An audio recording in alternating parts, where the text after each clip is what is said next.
Chabahar, you would have, if you're following the issue, there was a waiver which was given by the American side. That waiver got over some time back. Post that, we have been in discussion with relevant stakeholders as to how to take this particular issue forward.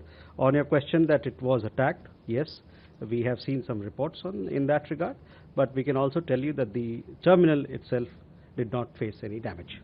Chabahar port एक ऐसा बंदरगाह जो न सिर्फ Iran बल्कि भारत की रणनीति का भी अहम हिस्सा है और अब इसी चाबहार पोर्ट को लेकर भारत सरकार ने बड़ा बयान दिया है।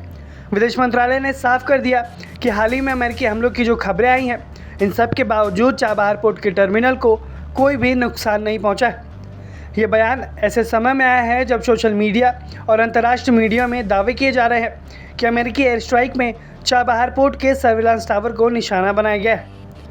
दरअसल हाल ही में अमेरिकी रक्षा मंत्री पीट हेग्सेथ ने एक तस्वीर साझा की जिसमें दावा किया गया कि ईरान के चाबहार पोर्ट पर मौजूद एक निगरानी टावर को हमले में मार गिराया गया है।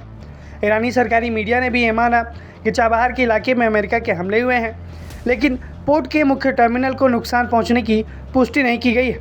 और इन सब के बीच भारत के एमईए ने बहुत बड़ा बयान देते हुए आधिकारिक स्पष्टीकरण दिया है कि जिस टर्मिनल का संचालन भारत से जुड़ा हुआ है वो पूरी तरीके से सुरक्षित है और उसके कामकाज पर कोई भी असर नहीं पड़ा है।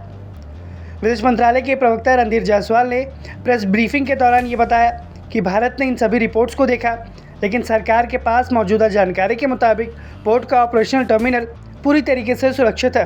उन्होंने ये भी बताया कि अमेरिका की ओर से चाबहार प्रोजेक्ट पर जो प्रतिबंधित थे उस पर जो छूट मिला था, यानी कि वेवर मिला था, वो कुछ समय पहले समाप्त हो चुका है। इसके बाद भारत इस परियोजना को आगे बढ़ाने के लिए सभी संबंधित पक्षों के साथ लगातार बातचीत कर रहा है। आप एक बार खुद सुनिए कि उन्होंने क्या कुछ कहा। Chabahar, you would have, if you're following the issue, there was a waiver which was given by the American side. That waiver got over some time back. Post that, we have been in discussion with relevant stakeholders as to how to take this particular issue forward. On your question that it was attacked, yes, we have seen some reports in that regard, but we can also tell you that the terminal itself did not face any damage. Chabahar port Iran के दक्षिण पूर्वी तट पर Oman की खाड़ी के किनारे पर स्थित है।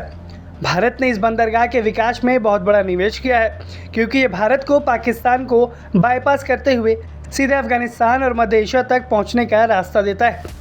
यही वजह है कि भारत की कनेक्टिविटी और व्यापार नीति में इस पोर्ट की बेहद अहम भूमिका है। अगर भारत को अफगानिस्तान या मध्य एशियाई देशों तक सामान भेजना है तो पाकिस्तान के रास्ते से जाने में हमेशा राजनीतिक और सुरक्षा संबंधी चुनौतियां रहती हैं, लेकिन चाबहार पोर्ट भारत के लिए ऐसा विकल्प है जो कि पाकिस्तान को पूरी तरीके से बाईपास कर देता है। यही कारण है कि भारत इस परियोजना को सिर्फ व्यापार नहीं बल्कि विदेश नीति और क्षेत्रीय रणनीति का भी महत्वपूर्ण हिस्सा मानता है।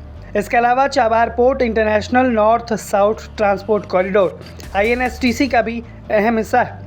इसके ज़रिए भारत, ईरान, रूस और मध्य एशिया के बीच व्यापार को तेज़ और सस्ता बनाने की योजना है। ऐसे में अगर इस पोर्ट को कोई बहुत बड़ा नुकसान होता है तो उसका असर भारत की रणनीतिक और आर्थिक योजनाओं पर भी देखने को मिल सकता है। फिलहाल विदेश मंत्रालय के बयान से ये साफ हो गया है कि चाबहार पोर्ट का वो टर्मिनल बिल्कुल सुरक्षित है जिसका कामकाज भारत से जुड़ा हुआ है।